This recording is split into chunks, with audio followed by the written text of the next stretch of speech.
Hello friends, welcome to my channel. और आज हम पढ़ेंगे अल्कोहल, फिनोल और ईथर। इस चैप्टर में से जो इम्पोर्टेंट जो क्वेश्चंस होते हैं जो बार बार बोर्ड एग्जाम में पूछे जाते हैं और उन्हीं क्वेश्चंस को आज हम सॉल्व करेंगे। तो सबसे पहले क्वेश्चंस आते हैं, ग्लाइकोल का उत्क्रांत बिंदु अधिक होता है, क्यों? तो सबसे सिंपल क्वेश्चन ये और बार बार रिपीट हुआ क्वेश्चन है बोर्ड एग्जाम में। तो ग्लाइकोल का उत्क्रांत बिंदु अधिक क्यों होता है? सबसे पहले हम ग्लाइकोल की स्ट्रक्चर देखेंगे। ग्लाइकोल की जो स्ट्रक्चर होती है वो होती है CH2 OH और OH।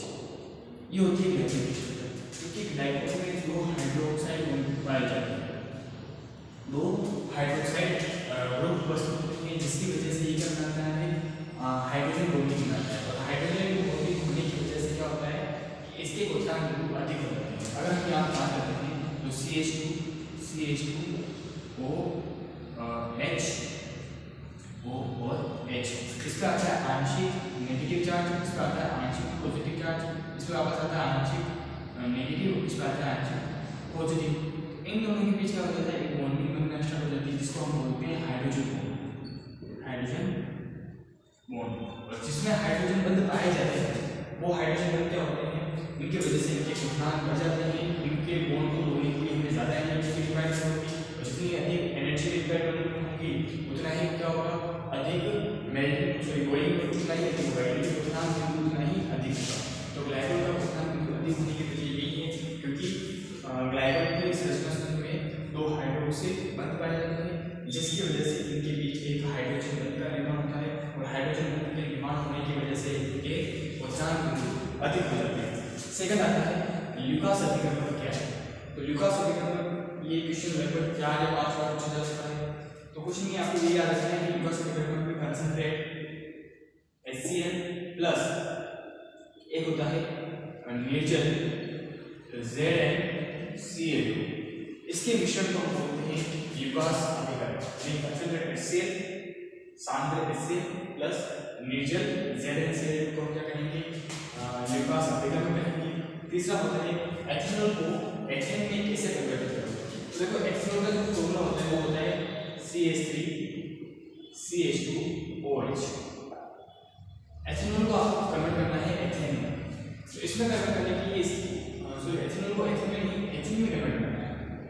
एथेन में कन्वर्ट करना है तो इसकी अभिक्रिया हम चलाते हैं कंसंट्रेट H2SO4। ये जो अभिक्रिया होती है ये होती है 443 केल्विन टेम्परेचर पर।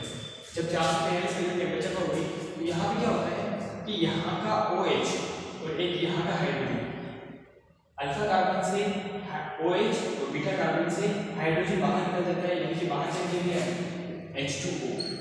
यहाँ से OH बाहर निकला है, यहाँ से हाइड्रोजन बाहर निकला है, दोनों पे एक एक वैलेंसी फ्री हुई है, इन दोनों के बीच का बन जाता है बॉन्ड बन जाता है, मतलब होता है CH2 डबल बॉन्ड CH2।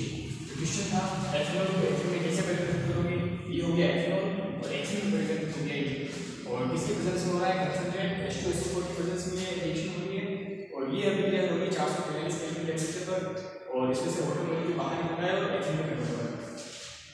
फिर आता है फिनोल अल्कोहल की तुलना में अधिक अम्लीय होता है, क्यों? तो फिनोल अम्लीय होता है ज़्यादा, अल्कोहल की तुलना में ज़्यादा अम्लीय होता है। ऐसा नहीं कि फिनोल अल्कोहल की तुलना में अधिक अम्लीय क्यों होता है? तो सबसे पहले अगर बात करते हैं फिनोल, तो यहाँ हमारे पास हो जाएगा फिनोल और दूसरा हो जाता है अल्कोहल, यानी कि ROH। इसमें रीजन ये होता है कि जब फिनोल H+ आयन बाहर निकालता है तो एक आयन होता है जिसको हम बोलते हैं फिनोक्साइड आयन, और अल्कोहल जब H पॉजिटिव बाहर निकालता है तो एक आयन होता है जिसको बोलते हैं एल्कोक्साइड आयन।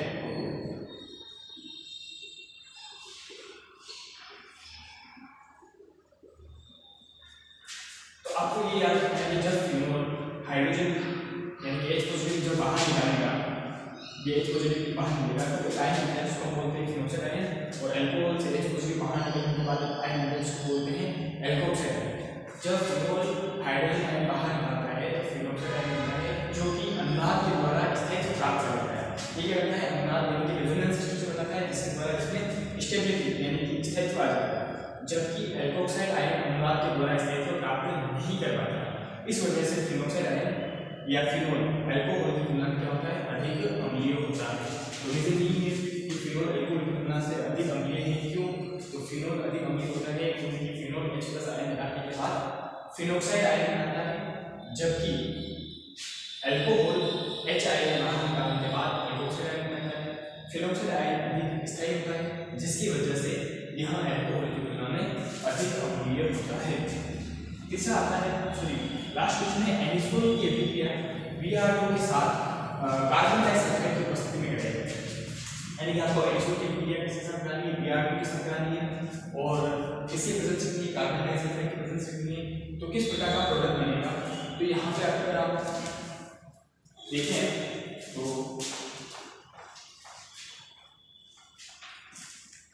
सबसे पहले हम यहाँ पे एनिसोल की स्ट्रक्चर देखेंगे। तो एनिसोल होता है बेंजीन,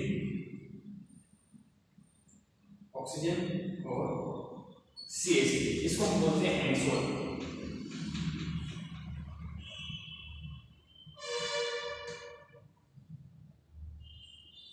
जब एनिसोल की अभिक्रिया Br2 के साथ कराते हैं और प्रेजेंस हम रखते हैं कार्बन डाइसल्फाइड, तो यहाँ पे हमारे पास दो प्रोडक्ट बनते हैं। एक हमारे पास प्रोडक्ट बनेगा ऑर्थो पे और दूसरा प्रोडक्ट बनेगा पेरा पे। एक तो हमारे पास बनेगा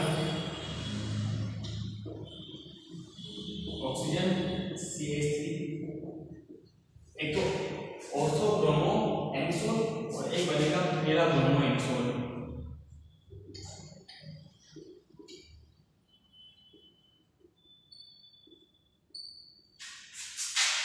ऑर्थो ब्रोमो एनिसोल और दूसरा हमारा बनेगा पेरा ब्रोमो एनिसोल, पेरा ब्रोमो एनिसोल। तो ये है कुछ क्वेश्चंस एनिसोल की अभिक्रिया के साथ Br2 के साथ करा रहे हैं, कार्बन डाइसल्फाइड की उपस्थिति में करा रहे हैं। तो एनिसोल Br कार्बन डाइसल्फाइड की प्रेजेंस रहती है। एक तो हमारे पास ऑर्थो बनेगा जो कि हमारे पास यहाँ पे बना हुआ है और एक हमारे पास बनेगा पेरा जो ये बना हुआ है। ये कुछ क्वेश्चंस थे जो कि आपको अल्कोहल फिनोल इत्यादि से बाहर क्वेश्चंस पूछे जाते हैं। ये फर्स्ट पार्ट है, इससे दो सेकंड पार्ट हो भी आएंगे।